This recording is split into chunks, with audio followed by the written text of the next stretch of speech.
Welcome today. Thank you very much for joining and for your participation throughout this webinar, training webinar on the model regulation guidelines for commercial refrigeration, unfreezing the savings potential of commercial refrigeration equipment.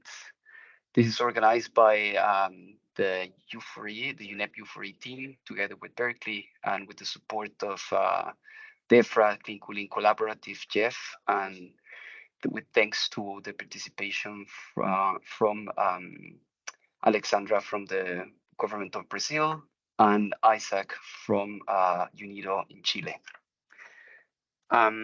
Just before we begin with the webinar content, just a bit of housekeeping and about the platform.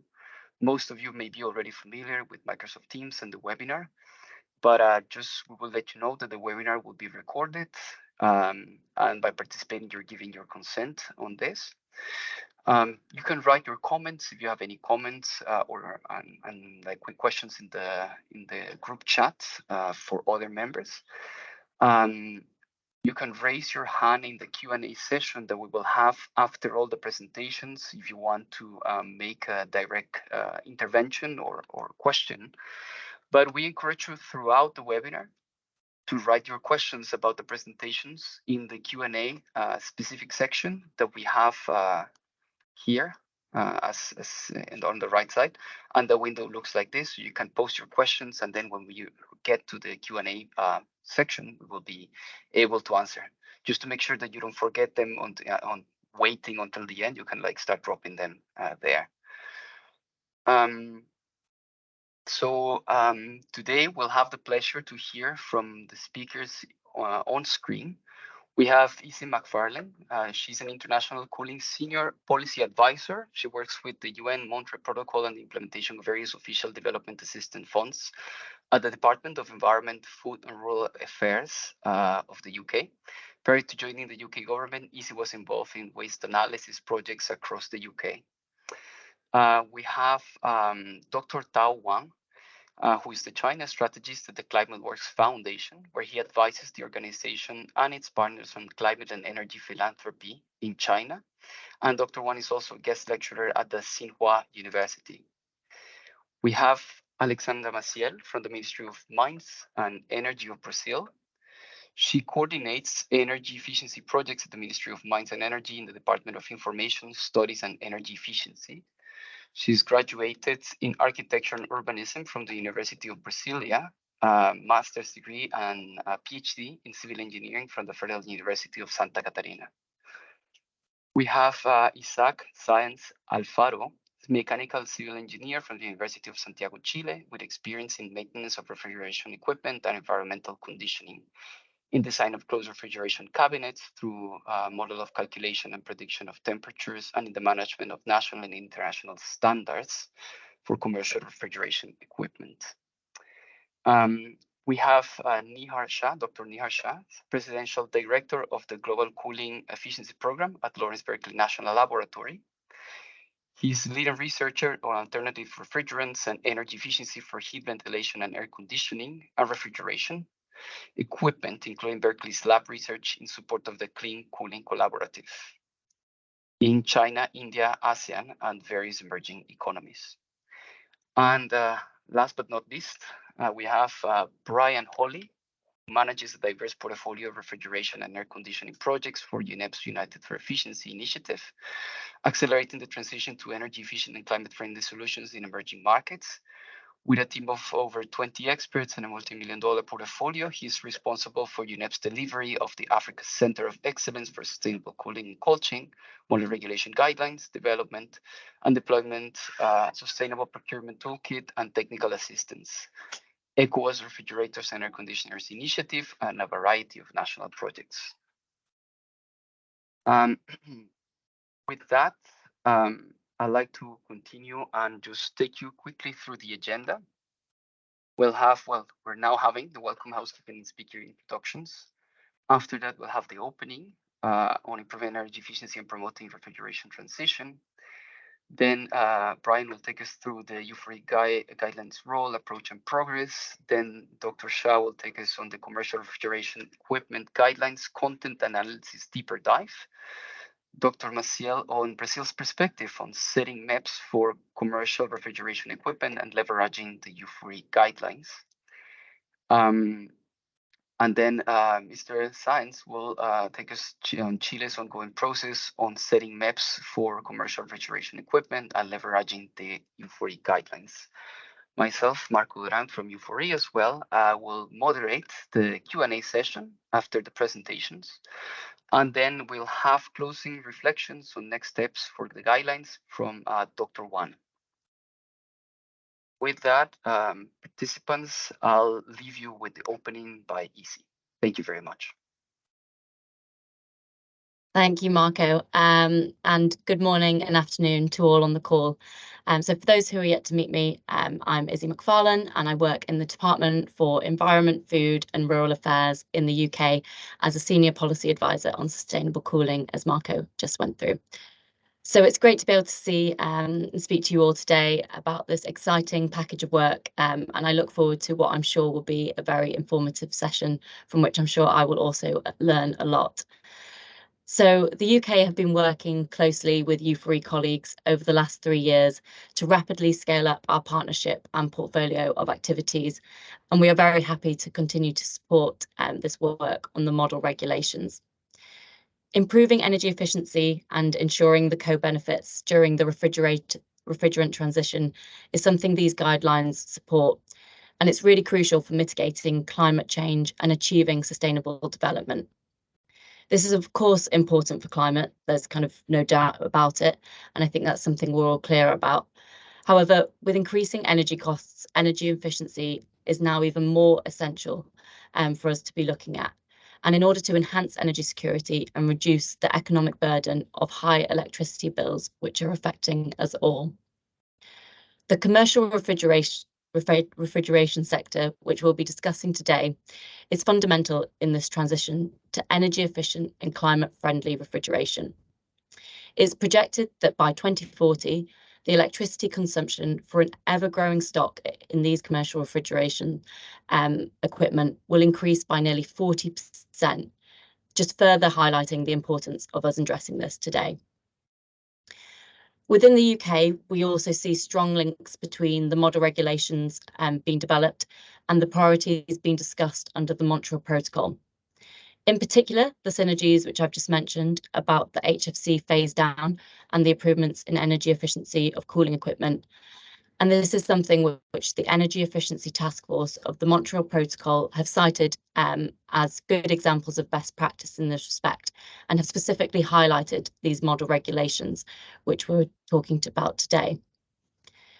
They're really excellent tools to be able to guide governments and organisations to establish energy efficiency policies and programmes. These guidelines serve as a tool to inform regulatory authorities and policymakers who are developing these policies. And for those governments and economies that are considering market transformation interventions, such as incentive programmes, policy procurement programmes, and also minimum energy performance standards. There is also work underway to support regional harmonisation of these guidelines that I just wanted to also highlight now. Seeking MEPs and labelling requirements that align at a regional level where possible helps to reduce the complexity and cost of compliance for manufacturers, and it also alleviates some of the oversight and enforcement challenges for officials. This is something where I see there to be really big gains, and something which I'm also pleased we are able to support with U4E. However, today we're going to dive into the development process, the contents of the guidelines, and we'll also hear from the experiences of Brazil and Chile, where they've successfully implemented regulations for residential cooling appliances, and see how they've now turned their attention to the commercial sector. The UK are really pleased to be able to support U4E and LBNL's team together with the over 60 contributing experts in the development of these guidelines and the other upcoming ones, which we also look forward to working on. I wanted to say a particular thank you to Marco and the rest of the team for all their brilliant work, and I look forward to hearing more from you all throughout the event. Thank you, Marco. I'll pass back to you. Thank you, Izzy. Thank you for this for the opening message and also for the support. The team is very thankful with DEFRA for the support given in order to develop these tools and the forthcoming ones as well, and also for highlighting the importance of the sector. 40% of electricity use increase. It's really considerable. We need to really pay attention to it as you as you pointed out. So thank you very much. With that, colleagues, we will move on with the U3 guidelines, role, approach, and progress by Brian Holly. Great. Thank you so much, Marco. Thanks, Izzy, for the excellent framing of why we're here today, why important. I'll dive a little bit into the process, how we do what we do. These guidelines are part of a larger family of such documents that we produce. And these stories you'll hear today from the countries are illustrative of many other stories from the other guidelines we've developed. So very practical application of this work. Just to start out with some big picture framing here, we've developed what we call country savings assessments. These are aggregate anticipated impacts if the minimum ambition scenario that's outlined in the guidelines were pursued. And this is a roll-up across a variety of different countries around the world. If you go onto our website and look at the country savings assessments page, you'll see individualized assessments on a country-by-country basis for this type of equipment as well as for other products, so for lighting, motors, and transformers. So I'd encourage you to take a look at that. The guidelines, again, are part of a larger series. So commercial refrigeration that we released a couple of years back and have been implementing since then are following what we've done on domestic refrigerators, room air conditioners, general service lamps, linear lighting, motors, and distribution transformers. And we've got more that are being developed as we speak. So we'll talk about that in just a moment. But the real here is to try and provide global best practices. What have we seen working well in a variety of markets in terms of existing policies? Maybe they're incentive programs, things to help encourage adoption of energy efficient products, but also in the cooling space to focus on the refrigerants. And I think this is a quite unique resource in that sense that we're really oriented with the Kigali Amendment to the Montreal Protocol, trying to encourage fast action. So we have a dual focus here on the efficiency, which you'll always see in minimum energy performance standards, but also suggesting an upper limit on the refrigerant global warming potential. And then there's other aspects, of course. These cover a lot of content, which we'll dive into shortly. But that's a central focus for us. And then there's two sets of documents. So you have the guidelines themselves, which are things that could be picked up, applied perhaps in a regulatory fashion, or for an incentives program or voluntary scheme. And behind that is the supporting information document. This is really the rationale that went into the guidelines. How did we make the decisions that we did? What's the background data that we have available? Other examples. So a much larger piece is the supporting information document. It gives you the overall context. So in addition, as I mentioned, we have other guidelines in development. So right now we're working on off-grid refrigerating appliances, and that's more to help grow the very basic or modest market size for those products, and not really looking towards a regulatory type application. The immediate future, perhaps that comes as that market grows and matures. We're also developing guidelines for fans. So we've got both of those under development simultaneously. As we get into next year, we're going to transition. Well, in fact, the heat pumps are starting this year. We're going to fully develop them and have them released by next year. And then we'll see after that. We're considering commercial air conditioners, and likely we'll be revising some of the originals that we developed. Obviously, as technology evolves, we want to keep up with the times. And we'll do enhancements to existing sets of guidelines for product areas that we've already covered. In terms of roles and responsibilities, at UNEP, our job is really to help convene some of the world's leading experts in this space. So it's an all-volunteer cohort. We do pay for analytical work that gets done, and some of the data gathering and all of that. But the people's names that you will see in the organizations that are listed on the second or third page of the guidelines, that lists all these different volunteers from around the world, many different backgrounds, areas of experience having done this kind of work. And we're trying to bring the best of the best together. That's the whole idea of these guidelines. So we serve in sort of the convening capacity, but also the final arbiter, making a decision. There's often quite some debate on where do we land with the levels or the scope, that sort of thing. So we make the best informed decision we can and make that determination. We've worked very closely with Berkeley Lab on all of these guidelines. You'll hear more from them shortly, but they're doing a lot of the hardcore analytical work and technical writing work. And then partners and affiliates and additional experts, volunteer cohorts. They provide input, help develop the content, and most importantly, helping us to deploy these and put these into practice in real world settings. On the development process, I won't read through this, but it just gives you a sense. We're often taking roughly around 1 year from start to finish, prepare such material, and then we do a high level launch. In this case, it was at the COP26 event.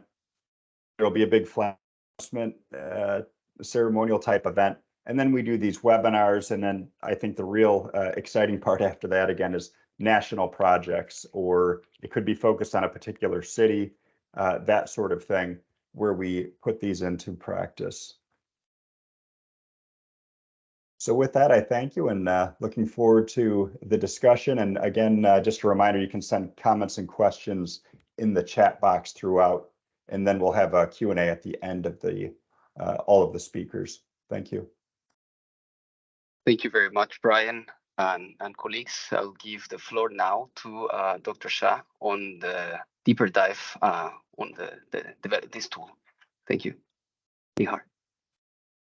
Thanks, Marco. Thanks everyone for joining. Good morning, good afternoon, good evening to all of you. And thanks, Izzy and Brian, for the introduction, and Marco for emceeing us.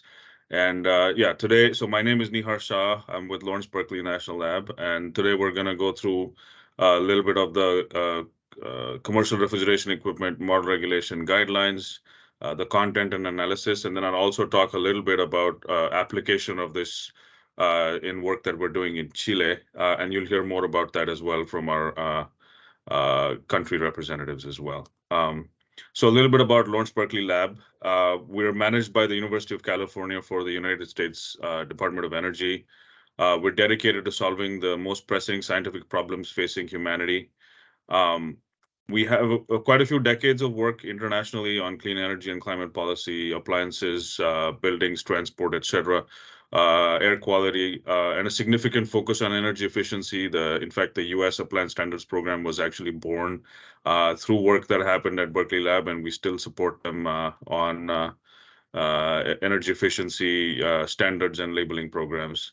We also provided technical support for the Kigali Amendment negotiations. And then more recently, we've been involved with UNEP in making these United for Efficiency model regulation guidelines and then applying them in various countries across the world. And yeah, implementing these guidelines to make sure that we have the impact that we're all hoping for. So Brian covered this, so I'm not going to go into it, but essentially we have quite a few already developed, and we have a couple more that are being developed this year. I'll go into a little bit into the detail here. So typically so these are the three that we've developed, the ones for air conditioners, domestic refrigerating appliances, and commercial refrigeration equipment. Usually the model regulation guidelines have some discussions of the scope and the product categories that we cover. And here you see the ones listed for the ones we've covered. And then we have the test procedures and standards that are typically international in nature. So if there's an ISO or IEC test standard, then we typically tend to refer to that, or energy efficiency metric, we tend to refer to those. And then in addition, we also have some consideration of the GWP requirements for the refrigerants for appliances that actually have refrigerants. And these we try to align again with the Montreal Protocol negotiations and the direction in the long run that we see with the phase down of HFC refrigerants under the Kigali Amendment to the Montreal Protocol. So just to talk a little bit about the global commercial refrigeration market, the market was about $43 billion in 2020.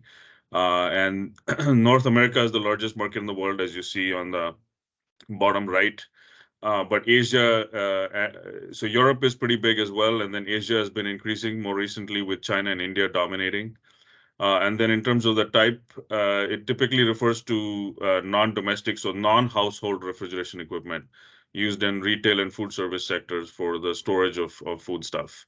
And essentially, one of the largest product categories is refrigerated display cabinets. So these are cabinets that you typically see in supermarkets or in grocery stores, which tend to display foodstuff and then are also refrigerated simultaneously. So it has multiple uses, both display as well as storage at a cold temperature.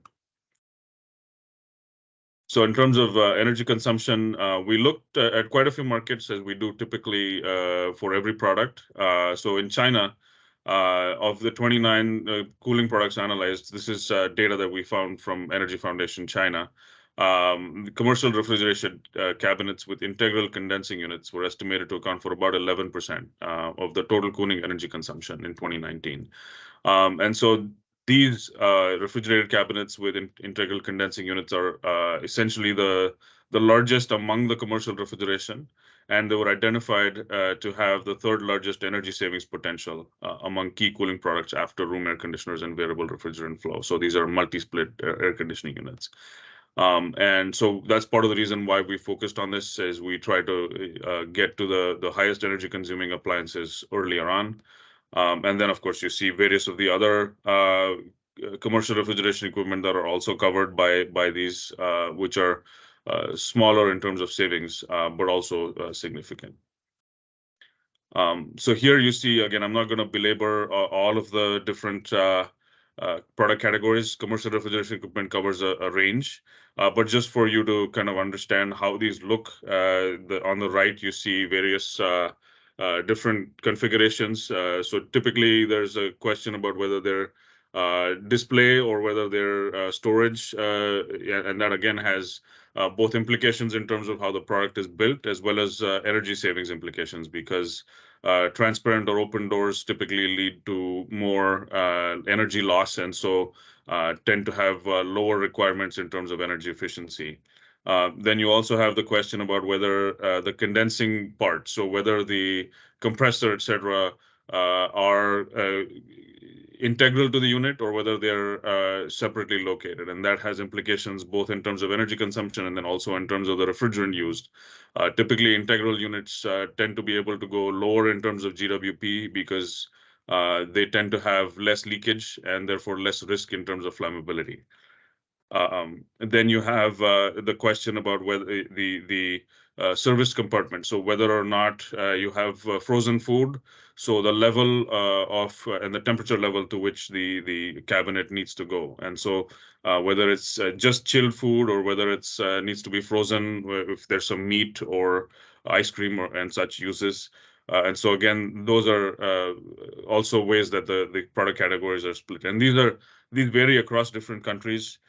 So one of the things that we initially have to do when we go into any particular country is to match up the product categories themselves with the most popular equipment on the market. And so that's, again, a consideration that we have to take into account when we implement these in any particular country. So this is an example of what we found in Chile. The chart on the right shows you essentially a survey that was conducted by the consulting company in Chile. And essentially, we found that existing data was hard to find, but it did match up with some of the more popular product categories that we had in the guidelines. And this is a little bit arcane in terms of the kind of the product category, but if you bear with me, essentially there's either it's horizontal or vertical, or it's either frozen or chilled. So those are the ways that the categories are done. And so here you see, for example, again, integral display cabinets are the ones with integral condensing units are the ones that are the most widely available in Chile, but also beverage coolers and horizontal chillers and freezers appear to be popular as well. We didn't find data on large number of them, partly because of the way that the classification I think might have been done, and so this is something that we're looking to improve on as we go in the future in terms of future studies on this. So essentially, because of the findings, we think the first priority for the development for MEPS in Chile is on refrigerated display cabinets with integral condensing units, again, including beverage coolers and ice cream freezers. Other products with remote condensing units can also be considered in following steps based on the market assessment and the experience from this MEPS revision. So again, we typically look at international standards and we see how the test conditions, et cetera, are defined in those. So again, I'm not going to go through all the details of the slide here, but essentially, we typically have an energy efficiency metric that's very widely used, called the Energy Efficiency Index. And here, essentially, it's a ratio of annual energy consumption to reference energy consumption. And then you see essentially the low, intermediate, and high levels that we've defined as part of the model regulation guidelines. And so these typically have a definition for how we define the energy efficiency level. And you'll see in further slides how that applies across the market in terms of both different types of commercial refrigeration equipment as well as different units on the market. There's also some consideration about, for example, whether the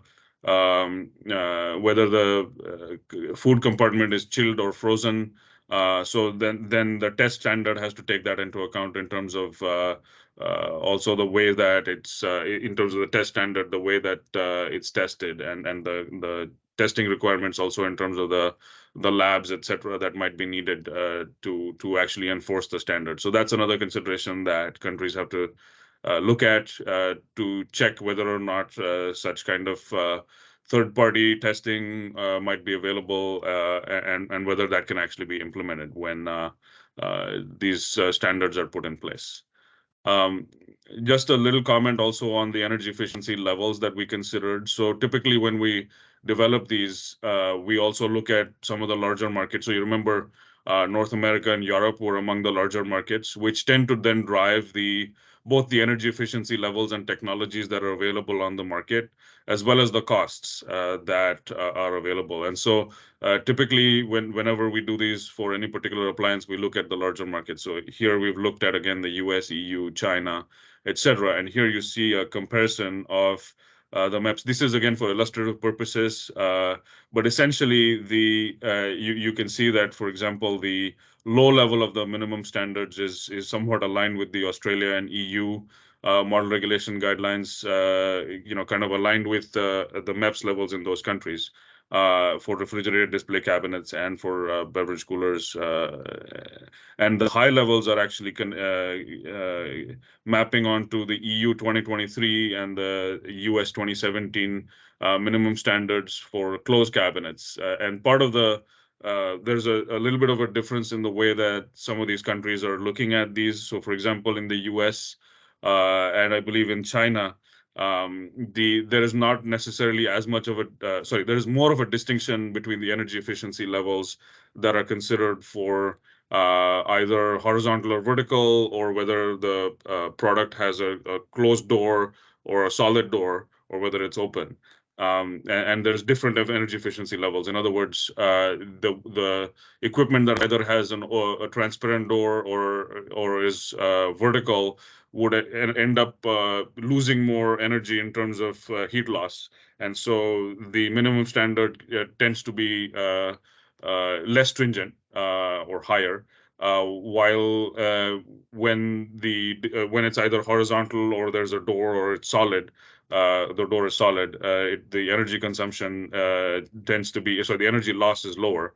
And so these can be regulated to be more stringent. And so that's the approach that the US and China have taken, while Australia and EU are pushing towards implementing energy savings technologies, regardless of whether or not these are horizontal or vertical, or the energy loss mechanism, to push the market more in the direction of energy savings features, such as having compartments that reduce this kind of energy loss. And so this is the direction that those markets have taken. And so we've taken a little bit of a hybrid approach here, where we are actually looking at both of those. For the higher levels of energy efficiency, more stringent, we're considering going in that direction as well, in the, to kind of have the same level for both solid and horizontal. So just to talk a little bit about the energy efficiency levels, again, they vary widely across the markets that we've looked at. Here you see, for example, that the average energy consumption in display cabinets is assessed to be between 9 and 68%, in less than the or lower than the regional MEPS, so more efficient. Which basically just goes to show both that there is a large variation across the market, and then also there is a large scope for energy efficiency improvement. And you'll see a smaller variation in beverage coolers, but still significant in terms of the energy savings that are possible, even beyond the minimum standard that countries typically have. And this is based on, again, the market data from some of the larger markets, so China, EU, Australia, and the US. So typically, just to give you a sense of what we do when we go into any particular market, and we try to analyze what the energy efficiency level should be in terms of the model regulation guidelines. We do essentially a cost efficiency analysis. This is a snapshot of the Department of Energy, US Department of Energy process, and we do what's called a cost efficiency analysis to understand what the cost level would be if energy efficiency were improved. And then various other analyses to decide what level would be cost effective to a consumer, and then the impact potentially on a manufacturer, et cetera, on an energy efficiency utility. So we use those analyses to actually also inform our processes in other countries as well. So this is just a snapshot of a couple of different products, but basically you can see that we do a cost effectiveness analysis to understand the levels of energy efficiency improvement that we're advocating for. And here you see, for example, that in horizontal integral freezers on the right, that a 44% energy efficiency improvement can be arrived at with a price increase of just about 17%. And a similar improvement, 42%, can be achieved for vertical integral chillers for about a 14% increase in price. And so again, we tend to advocate for levels that are cost effective for consumers and that bring the total cost of ownership down significantly. And so here you see some comparisons of the commercial refrigeration equipment, the levels that we're suggesting, and then also the levels that were available in various markets, and then specifically in Chile. The gray dots that you see are the models available in Chile. I'm sorry, it might be a little confusing because there's so many different data points, but the solid and dashed orange lines are the ones for the U4E model regulation, low, minimum, and high. And here you see, for example, that the vertical chiller models identified were in relatively small sizes and appear to achieve energy consumption lower than the intermediate or high efficiency requirements. So comparable to the international markets. And you see something similar also for horizontal freezers. Again, I'm not going to go through all of these, beverage coolers as well. Here you see, of course, that the low level of the guidelines may be sufficient to take a few models off the market. But as the technology improves, the medium or high level could be considered as well for the MEPS as we keep going. In terms of the refrigerants, the refrigeration industry is currently in the process of phasing out HFC-based refrigerants due to their high GWP. And already you see these on the market. The lower GWP models are available, although there are still some significant market share for the high GWP. But you see that the technology is moving, and again, so our requirements for GWP shouldn't be onerous in terms of application for a particular appliance manufacturer because the technology is available and already in use. So just a summary of our findings. I know I've taken a lot of time. So based on our initial cost effectiveness analysis, we find that efficiency improvement across the various selected product groups is cost effective. We think that there's a significant scope for energy efficiency improvement based on the fact that the most efficient products consume much less energy than where the minimum standards are in each of the countries.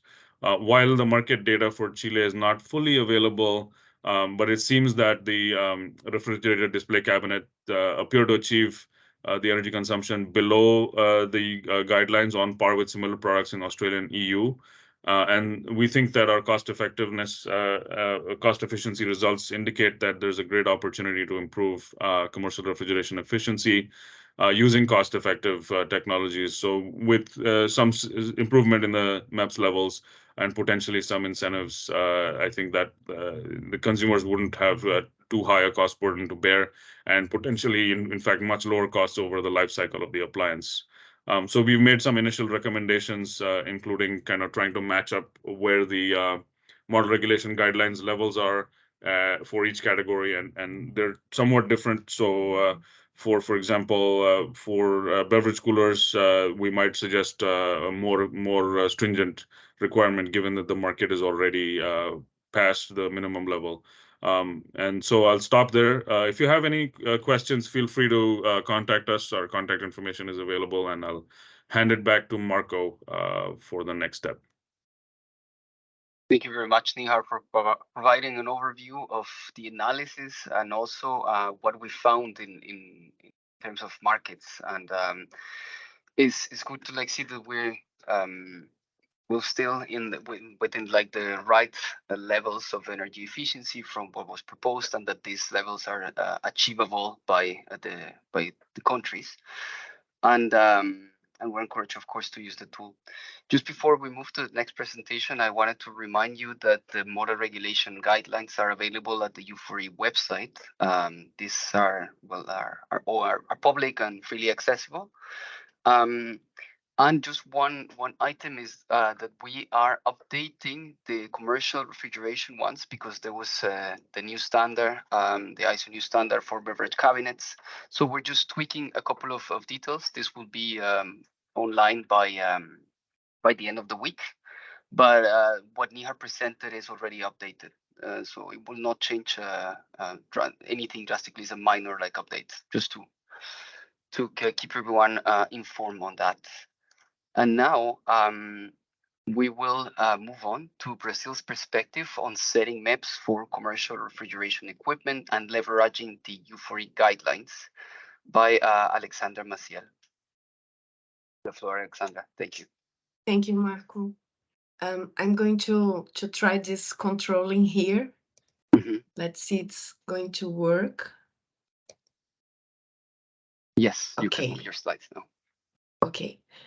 So good morning, good afternoon, good evening to everyone. Thank you for the invitation and the opportunity to share this experience here. So today I'm going to present the work we've done with the support of U4E to establish a package of regulations of energy efficiency for commercial refrigerators. But first, I think it's worth explaining a little bit the structure that we have here in Brazil, our institutional framework for energy efficiency. So we have this above all the ministries, we have the National Committee of Energy Planning, and we have the Ministry of Mines and Energy, which coordinates some of the main programs. And here we have the ProCell, which is our national program of energy conservation, highlighted with these red circles, are the main programs and committees that we have that coordinate part of this structure. So we also have the CGIEE, which is our steering committee for levels and indicators of energy efficiency. And under the Ministry of Management and Public Innovation, it was before the Ministry of Economy, but now it has changed for the Ministry of Management and Public Innovation. And there we have the National Labeling Program, the PBE. So these three structures, they build what we used to call the tripod of energy efficiency policies, because we have the seal of recognition of the to recognize the best into the category, the best equipment into the A-level category. We have the label that makes the classification of energy performance for the equipment, and we have the maps that establish the minimum energy performance standards. So with the support of U4E, we are building this whole package. But I brought for you to understand that under the CGIE, we already have around 10 equipments that we already established the maps for them. So regarding refrigerators and freezers, we are domestic ones. We are about to publish a new regulation this year. It already passed through a public consultation, and now it's under the review of CGIE for domestic refrigerators. We've published last year the new maps for air conditioners, and so this slide shows like the ordinances and legal issues that we've done to establish maps for this group of equipments. It's worth mentioning also that for the label, the energy labeling program is voluntary in Brazil, and it starts being mandatory when we publish maps for that specific equipment. For commercial refrigerators, we still don't have nor the label nor the maps. So that's why we've started this project with U4E to start all the studies that were necessary to establish this package. But I also brought here some of the latest updates that we've done under CGIEA. So we recently published, as I said, the new maps for ACs, domestic air conditioners. Under development, we are about to publish the maps for domestic refrigerators. We are developing this proposal for maps, label, and seal for commercial refrigerators with this project that we've designed together with U4E.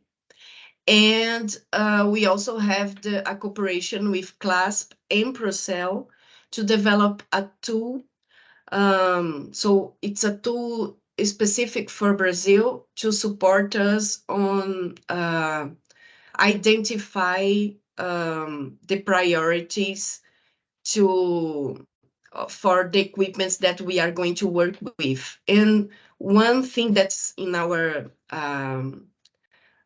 one of our steps to work with this year is to start regulating LED lighting bulbs. So regarding this specific project, so we approved this project under the Green Climate Fund. So we had the resources from the Green Climate Fund. And so Euphory helped us to execute the project. And for that, we had some very specific steps to accomplish. So here I highlighted some of them. So under this project,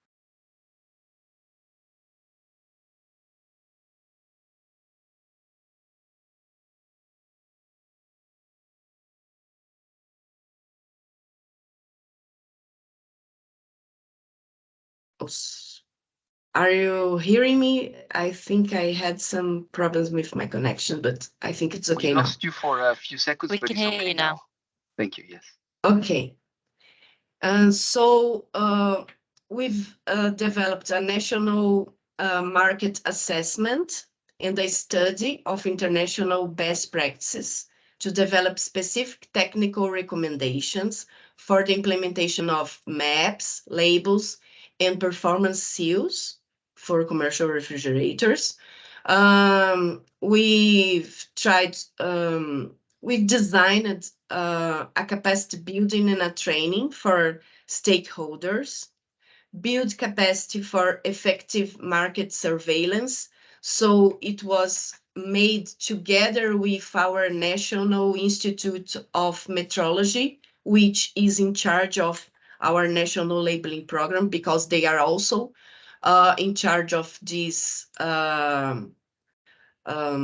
competence, of this responsibility of market surveillance, and develop a recommendation for sustainable public procurement, which was very interesting. But in this case, in this specific case, the recommendations were done mostly for domestic refrigerators, because we've identified that the public buyings were much bigger for domestic refrigerators than for commercial ones. We developed material to support a communication campaign, and hold a workshop to present neighboring countries on new maps, labels, and seals proposed. It was already done, and it was organized in Panama in last December. And this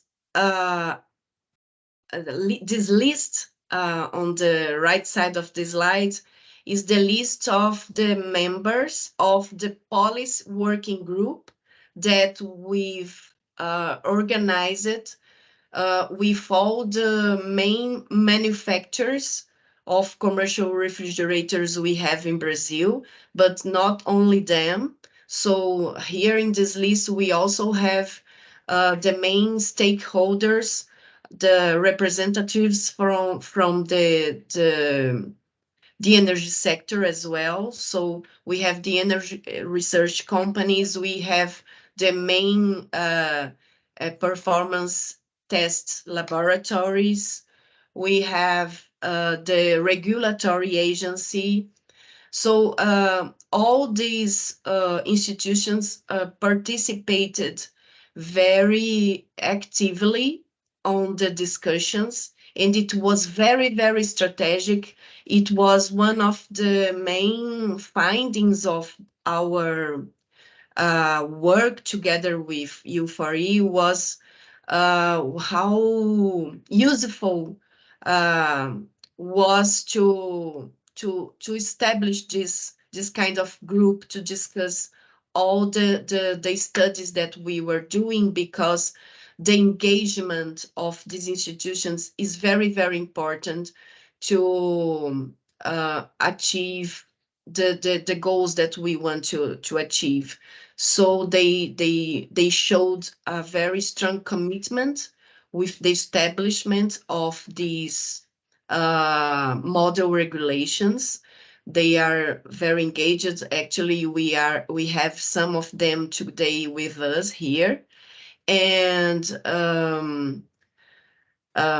I think for the next steps, they are going to keep engaged on that. The next steps are going to discuss the proposals under the CGIEA and together with Inmetro to design the legal framework for the proposals.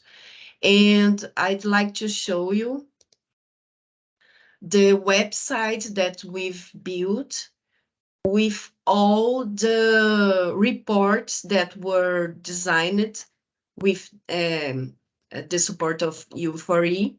So here is the address, and it's in our energy efficiency portal, which is in the website of the Ministry of Mines and Energy.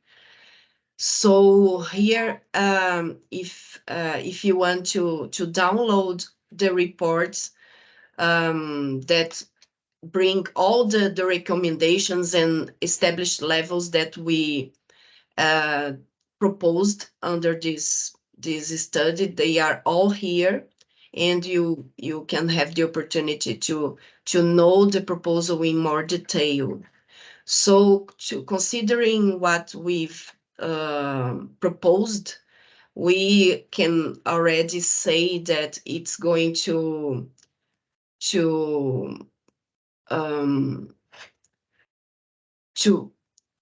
bring the opportunity to save 15%, to reduce 50% of the energy consumed of this sector if we compare to a scenario in which we don't do anything as we have now. So I think that's it, and this is our contact, and we are available for later questions.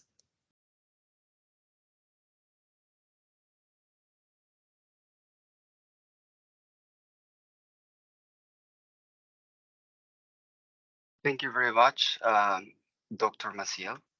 I think, I mean, we recognize the very important process that you have done in Brazil, especially involving all the stakeholders from the beginning. And colleagues, I'll just move a bit back the slides because it somehow reset it, but we're going to be back online in a moment. Yes, we're here. So we recognize that it was very important what the effort that you did in involving the different stakeholders, the private sector, and also really doing all this research that you pointed out that is available in the final slide for colleagues to see. And there's a lot that we can learn from this process we're following, and then for like countries that are aiming to pursue this road and increase the energy efficiency of commercial refrigeration equipment. This is a really like an excellent example to follow. So thank you very much for sharing that with us today. Now, I'm going to move to Chile's ongoing process on setting maps for commercial refrigeration equipment and leveraging the U4E guidelines by Isaac Sainz Alfaro. Please go ahead, Isaac. Thank you very much, Marco.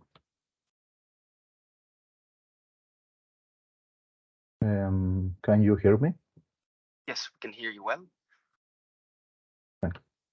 Hello, everyone. My name is Isaac Saez. I work together with Ministry of Energy and Ministry of Environment of Chile as a consultant. The presentation seeks to give a small context of what has been done and will be done in Chile of setting maps for commercial refrigeration in equipment CRE and leveraging the U4E guidelines. In Chile, minimum standards have been developed for four product categories: non-directional lamps for general lighting, household refrigerator and freezers, three-phase induction electric engines, and air conditioners, advancing in the development of a public policy that increase energy efficiency. Requirement for CRY will help further strengthen the decrease in electricity demand in the country. The project seeks the promote refrigerant leak reduction and energy efficiency measures by promoting best practices in the operation, design, and maintenance of CRY. The project approach is based on three aspects. First, it will develop national maps or refrigerated display counters based on the on best international practice and set up practical guidelines that will describe best practices for cold rooms. Second, the project will raise awareness of both the end users and refrigeration technicians. The goal is to inform the consumer of CRE on the climate impact of their equipment, the increased cost generated by inefficient operation, and the selection of qualified technicians. Also, technicians will be approached and trained in these practices. And this test energy efficiency measures developed on a pilot scale. The main stakeholders in the project are the Ministry of Environment, is the state body in charge of the design and application of policies, plans, and programs in environmental matters. The Ministry of Energy is the government institution responsible for preparing and coordinating the plans, policies, and standards for the development of the energy sector, and the Superintendency of Electricity and Fuels, SEC, in charge of the elaboration of the best protocols of authorizing the laboratories and certification bodies in the country. Today, the following activities have been carried out within the framework of the project. Firstly, the company Cota Consultancy carried out a characterization of the Chilean market for refrigerated display counters and cold rooms was carried out through interviews with entities participating in the commercial refrigeration market in Chile, as well as information provided by the SEC. The information obtained in this study on the refrigeration display case market served as the basis for the study conducted by Lawrence Berkeley. Secondly, a project launching workshop was held with the result of the COTA study. The workshop was successfully carried out with the participation and broad interest of entities that make up the commercial refrigerated display counters market in Chile. Preparation of maps for refrigerated display counters using as a central axis what was developed by Lawrence Berkeley that considers the U4E model regulation guidelines. A document with the official format of the Chilean Ministry of Energy is being prepared to be sent later for public consultation. At this point, it's important to mention that the national market is composed of companies that manufacture refrigerated display counters to order, which are considerably smaller than those companies that import or manufacture large quantities of display counters. And it is necessary to emphasize the promotion of technical and economic incentives to them so that they are able to adapt to future requirements and regulations. The elaboration of guidelines for refrigeration chambers. It's not possible to define fixed minimum standard for all cold rooms, since each one is made with particular requirements for each case. However, we are working on the following. Informative gates are being developed based on international standard and experience to establish best practices in the construction, startup, operation, and maintenance of cold rooms. And the intentions is to adapt and implement the Zero Liquids program in Chile, which was developed by Rodrigo Serpa from UNIDO. Considering the maps for display counters and guidelines for cold rooms, pilot companies will be sought to implement to the proposals and study the results.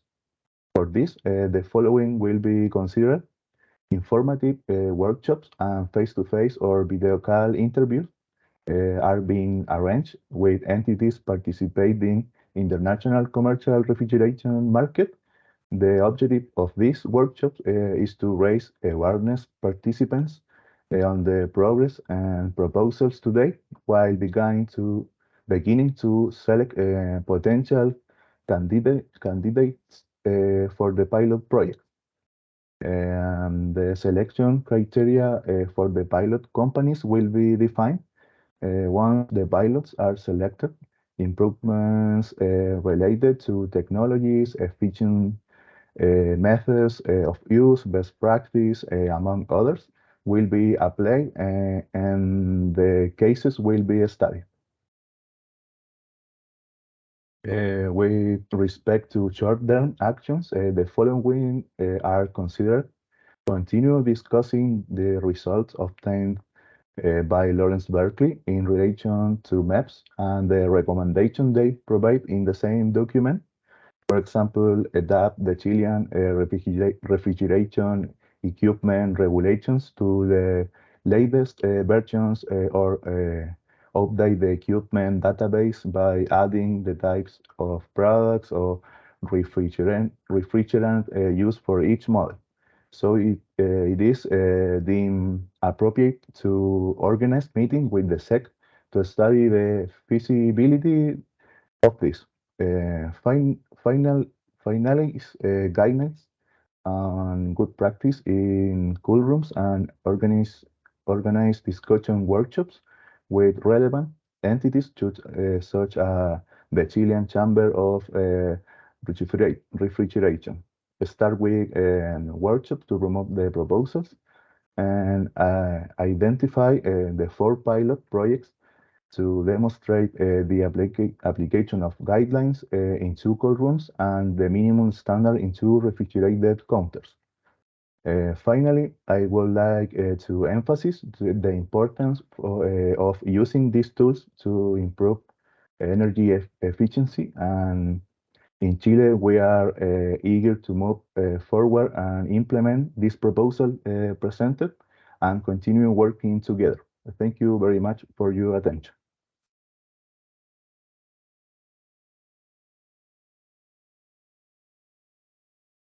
Thank you very much, Isaac, for sharing the perspectives and the plan, the ongoing plan on these regulations for Chile. Chile has a lot of experience on the regulation of other types of appliances, such as air conditioners and domestic refrigerators. So we'll be happy to get more updates on this process in the upcoming stages. And thank you again for sharing with us on that. Now, we will move to the Q&A session at this point.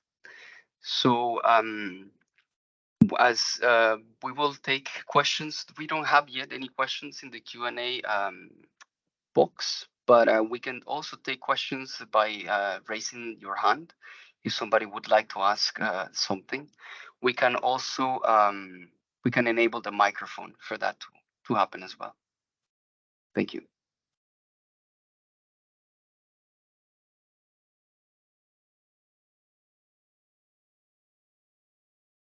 Okay, we have a question from Yesat.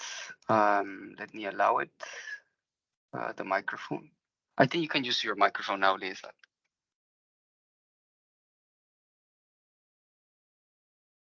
You just have to unmute. Oh, thank you so much. Sorry, Yeah. actually, it was by mistake I pressed. Since Okay. I have this opportunity just to break the ice. Question to the two presenters from the countries with their experience of implementing these guidelines. I was wondering what was the role of the national ozone offices in this process?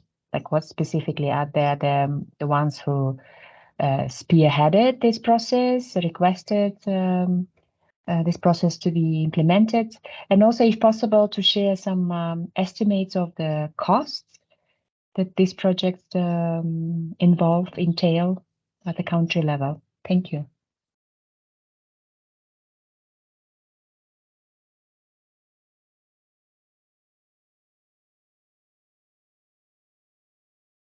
Maybe Isaac or Alexandra, you'd like to refer to the question?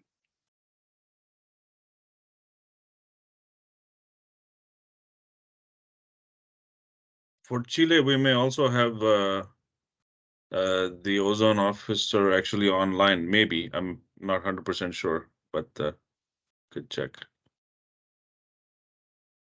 Well, I'm if the person sorry. is Could go ahead. you repeat the question, please?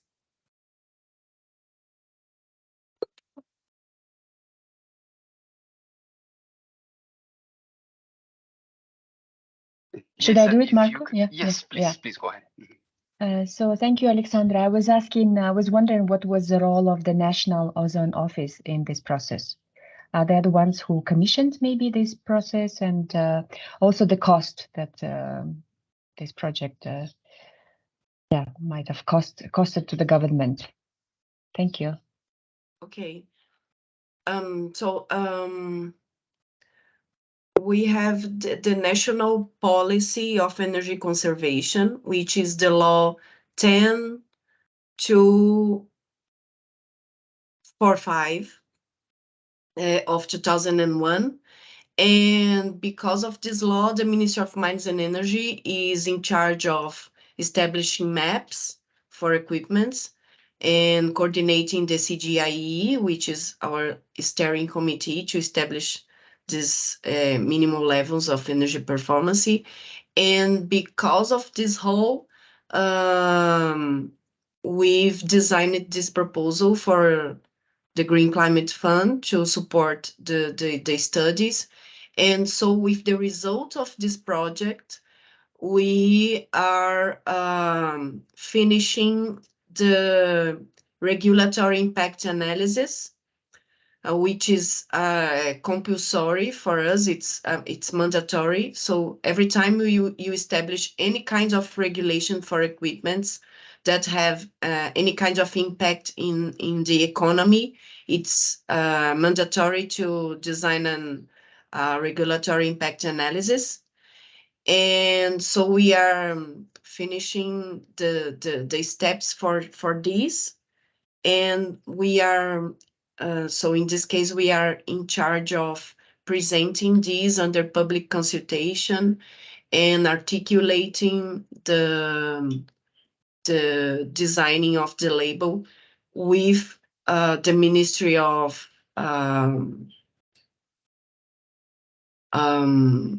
Development and Industry to discuss this with IMETRO, which is our National Institute of Metrology. And so, but to support all these studies, the budget came from the Green Climate Fund. I believe the ozone officer from Chile has her hand up, so maybe we can go to her next, Marco. That's Claudia Paratori Yeah. Cortez. Okay. Yeah. Yes, you can now open your microphone, Claudia. Thank you. Okay, thank you. I don't know if you can hear me. Yes, I can hear you. Okay. In the case of Chile, as I fully understand the question of Liasat, we are coordinating the project, and I can turn on my camera. Yes, you can turn the video as well. I'm not in my best shape, so sorry. I've been working a lot these days, so sorry. No, in our case, we are coordinating the project. Miss Dolores Gonzalez is the person in charge who works with Isaac, and we are very, very proud about this project because we are using the guidelines to fulfill some issues that needs to be covered under the Kigali Amendment. We need maps for cool cabinets, and we need best practices to improve the energy efficiency in cold chambers.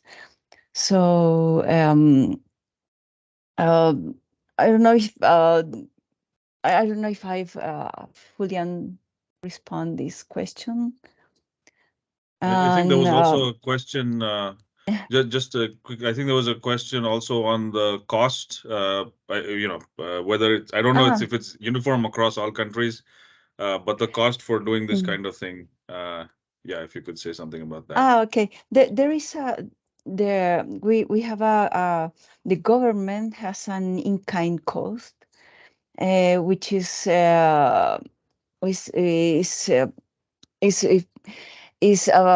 available through the work of a professional from the Ministry of Energy, some counterparts from the Ministry of Environment, and the people of the National Ozone Unit.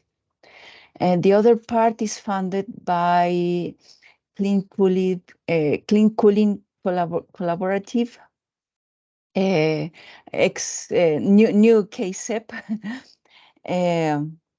So that's our fund. The government doesn't put any funding in cash for this project, only in kind.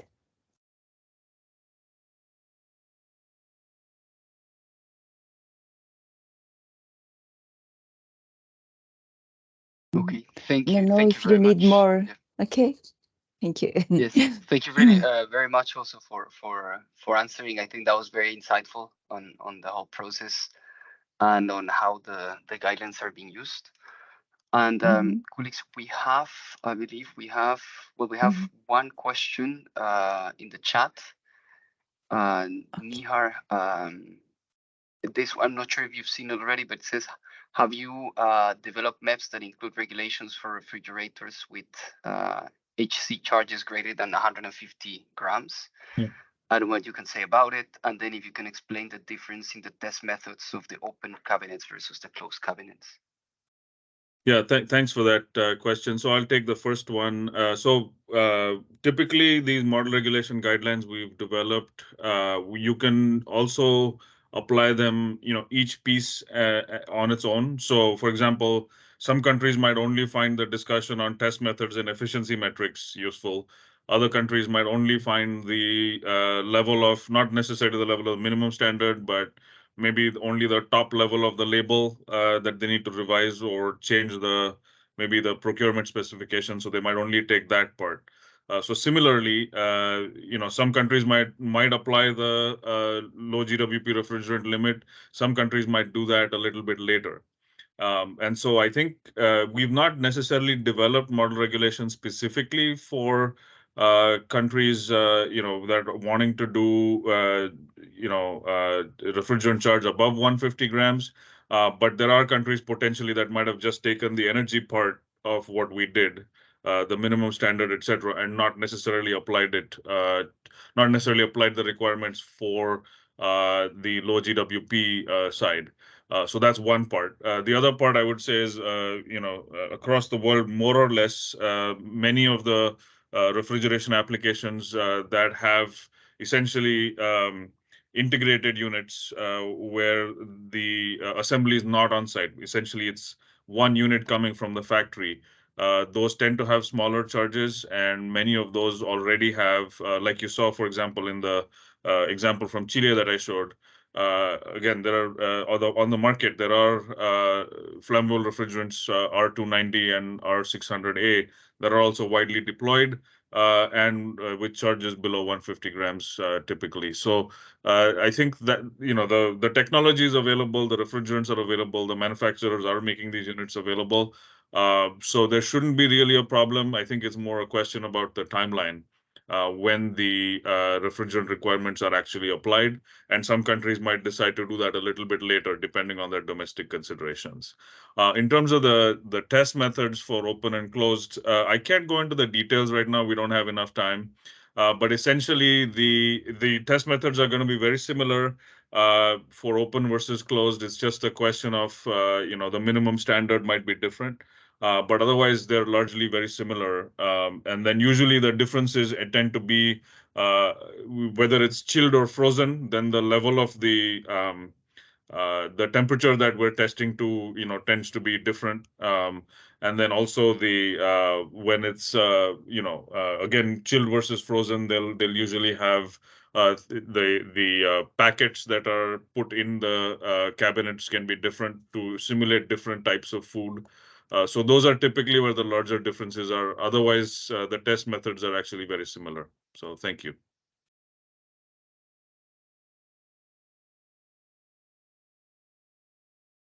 Thank you, Nihar. Thank you. We have a couple of questions, but I think Mikkel wanted to refer to something on the test method, just an input. Mikkel, I'm not sure if you wanted to share something or if we continue with the next question. Yeah, no, just to add that the difference maybe depends more in the type of appliance. For example, for beverage cooler, it would be different from the display cabinet that is mounted in a supermarket, for example. Even though if they are integral, both of them, even though if they have doors, both of them, they might use different test standards. But yeah, just to add that. Thank you. Thank you, Mikkel. Thank you. Thanks, Mikkel. Then going to the next question from Rene Alvarez to the U3 team says, can you talk about your experience in MEPS for large rack equipment, centralized systems, condensing units, and large AC, like AC water chillers, etc.? So, well, for now, like the scope has been on appliances, and commercial refrigeration also has a specific scope covering this display cabinets, and we're not yet covering any large equipment.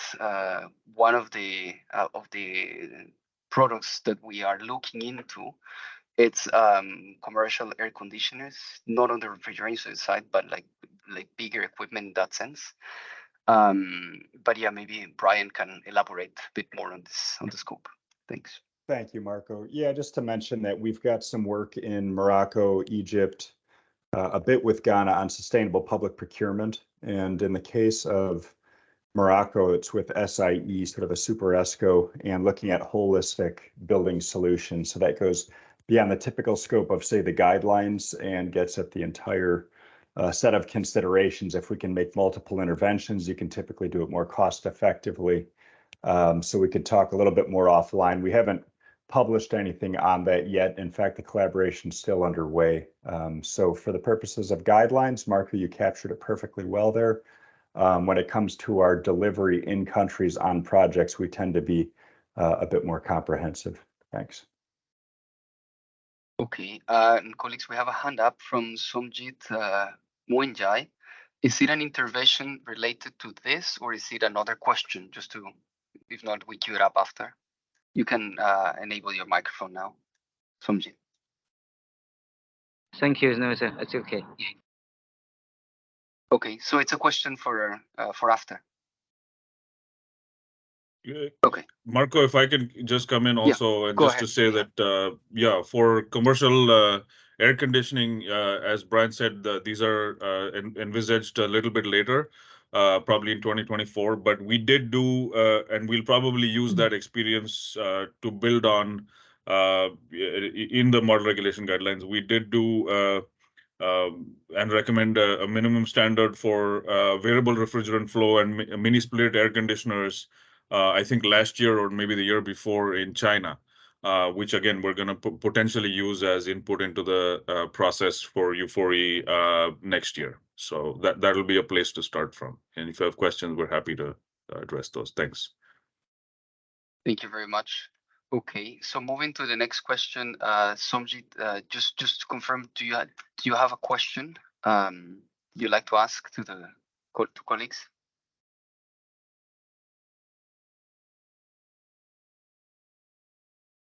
Okay, we're gonna move to yeah. Go ahead. Sorry. Okay. Okay. We're going to move to the next one in the chat. Do we have the estimated cost for improving energy efficiency and promoting refrigerant transition in different regions, such as Asia Pacific region or various countries? If you want to know the cost, what kinds of information are mostly needed? Not sure, Nihar or Brian, if you want to take the question. Yeah.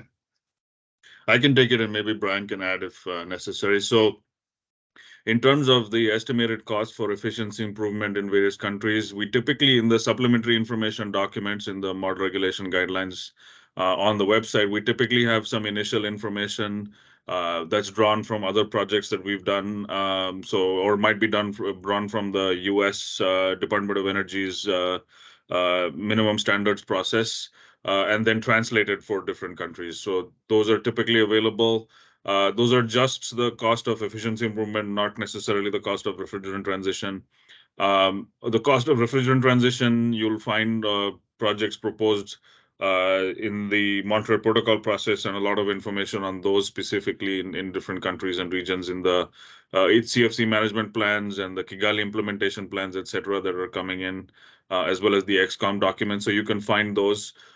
We haven't really seen a whole lot of people doing both together yet, and those cost numbers, I think, are not as well known, but some of those are available also in the Montreal Protocol Technical and Economic Assessment Panel reports, which have some estimates as well for different appliances and different products, and you can refer to those as well. And yeah, feel free to write to us if you have questions. Thanks.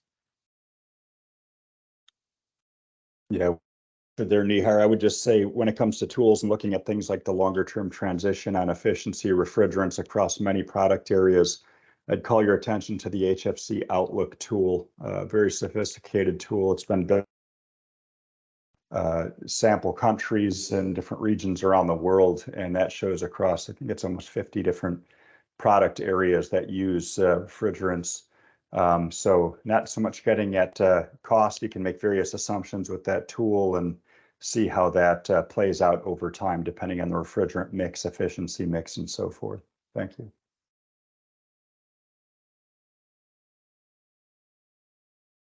Okay, thank you very much. I see another hand up. Let me see. No, okay. Okay, no. Okay, we're good. Thank you very much. Now we're gonna move on to the closing reflections on the next steps for the guidelines from Dr. Tao Wan from the Clean Cooling Collaborative. And before I give you the floor, just to also appreciate the support that the Clean Cooling Collaborative has provided for the development of this and other model regulation guidelines, and also their deployment in different markets. I think it's been a very fundamental labor that the Clean Cooling Collaborative and formerly KSEP have been doing in order to accelerate the energy efficient and climate friendly cooling globally. The floor is yours, Dr. Tao. Thank you. Can you hear me? Yes, yeah, we can hear you. Okay, good. Well, it's always difficult to wrap up a meeting after a very lively discussion.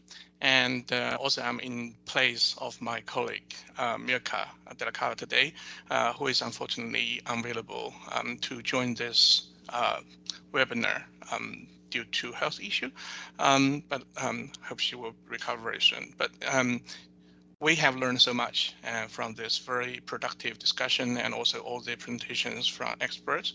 And on behalf of CCC, Clean Cooling Collaborative, I would like to congratulate the whole team for pulling this together, for publishing the model regulations guidelines for various countries, and also colleagues from Brazil and Chile sharing their experiences and also their pilots in plan to improve their maps.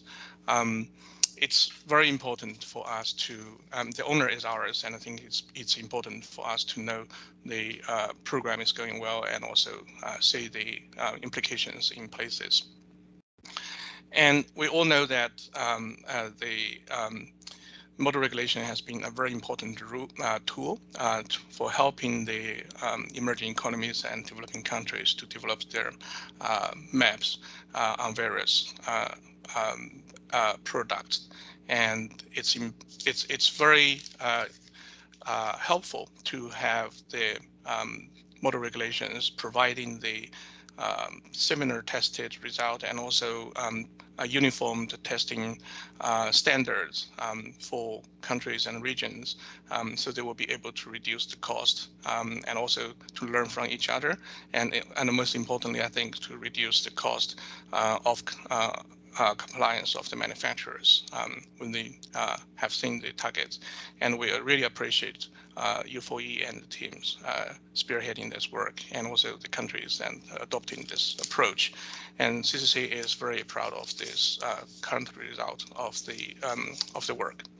I think we are currently in a very important timing in terms of the cooling equipment and also the work related to the maps.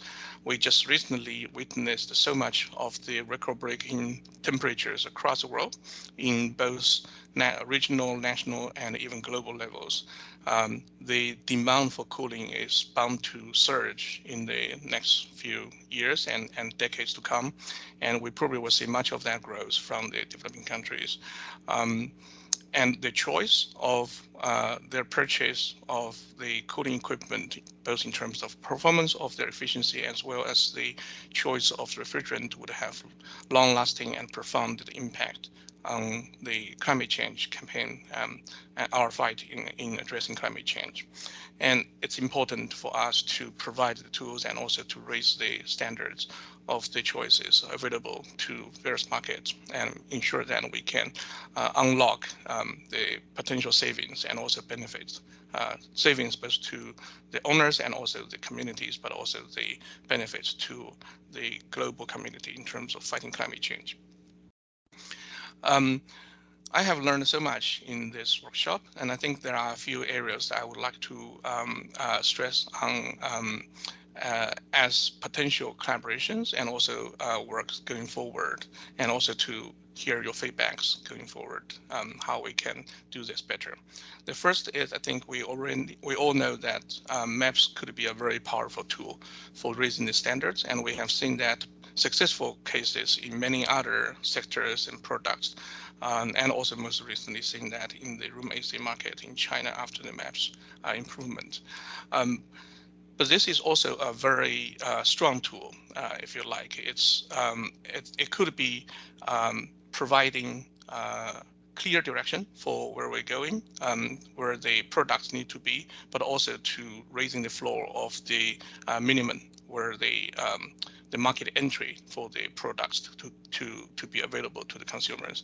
So we have seen in presentations today that some of the maps, not only in the developing country, but also even in developed countries, have been lagging behind the market reality. So we need to continue to work on that and make sure that we have high ambitions in our coming in maps, because it usually takes many years to get enough political capital to revise them. So if we were to develop new ones, make sure that we provide ambitious enough level, not only just raising the floor, but also to raising the ceiling of the efficiencies and pointing directions of the industries, make sure that they will catch up and also reflect the best technologies available, not right now in market, but also in few years, in maybe a decade to come. The second is also related to, on the other hand of the maps, we know that it's very powerful. It could be very strong in setting up the floor, but at the same time, it's a command control approach in nature. And so as it's as efficient as it could be, sometimes also at the cost of the equity. And I'm very glad to see that we have talked about already some of the public procurement for government to take lead in the adoption of these facilities, but also potential financial support for users to go over the upfront cost barriers.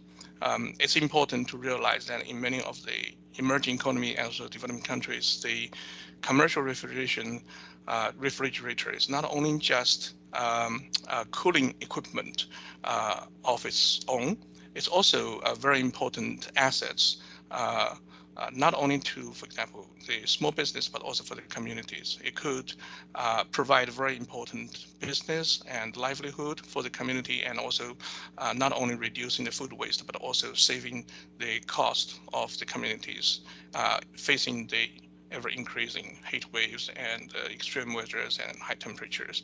So we need to pay attention to the impact on the potential impacted communities and how they will be able to cope with that. Not only just design the maps, develop the maps in our model regulations and the maps in a most efficient way, but also make sure that we will be able to deploy them in a more equitable way, ensure the community will take the benefit of it. And the last areas I would like to call for attention is the international collaborations. As we have seen in the presentations from Nihar, there are many regions that are in the process of developing the maps and also commercial refrigerations equipment. And there will be a lot of potential areas and also opportunities for areas to learn from each other, but also to have synergies for having the similar level of ambitions in their maps. That would help not only the countries to reduce transactional costs in the transition, but also as we mentioned earlier, the compliance cost of the manufacturers, but also send the signals consistently towards the market. And that is an important area that we so far have not seen much of the collaborations among regions. And that could also have a very strong implications on the trade policies the countries are producing or developing, both in terms of the importing criteria, but also in terms of the manufacturing countries, in terms of what they can be exported, they can export it to the market. So those are the areas I think we still need to pay more attention, and model regulations could play a very important role there. And again, I have learned so much in this session, and really congratulate you for all the excellent work you have done, not only just in commercial refrigeration, but also in many other cooling products and appliances. And we look forward to seeing more progress achieved with our strong collaborations on this ground. Thank you. I'll get back to you, Marco. Thank you very much for the good recap. I think we have some homework for everyone. And colleagues, just before I let you go, I would like to please request if you could fill in this. It's a quick feedback survey that we developed on the for the webinar on your impressions, and also if on your whether you've utilized like some of these tools, and just a few questions. So we'll really appreciate that. Thank you very much to the speakers for sharing with us today, and for everybody who participated. And I wish you a great rest of the day. Thank you very much.